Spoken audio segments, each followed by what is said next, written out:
सांसद खेल महोत्सव उद्घाटित। विकसित भारत सुस्थ युवक नारे आरंभ होईची सांसद खेल महोत्सव।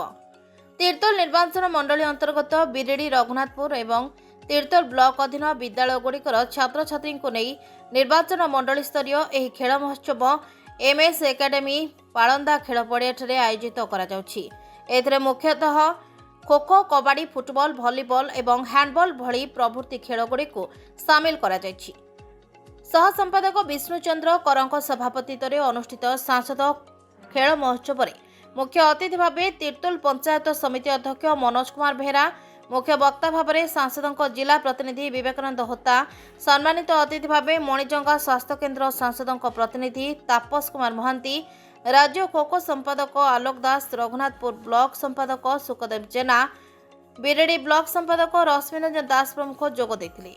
सह संपादक श्रीजुक्त कर अतिथि परिचय और स्वागत भाषण प्रदान करथिले। प्रारंभ में अतिथि माने महाप्रभु श्री जगन्नाथ और मां सारला निकट में प्रदीप प्रज्वलन सह पुष्पांजलि दे उद्घाटन करथिले। एही महोत्सव में निर्वाचन मंडली 3टी ब्लॉक विभिन्न विद्यालय 370 छात्र छात्री 5टी विभाग में भाग नैथिबा सूचना मिली। अतिथि माने उपस्थित छात्र छात्री मानकु सांसद खेल महोत्सव संपर्क में गुरुत्वपूर्ण उपादेय तथ्य उपस्थापना करथिले।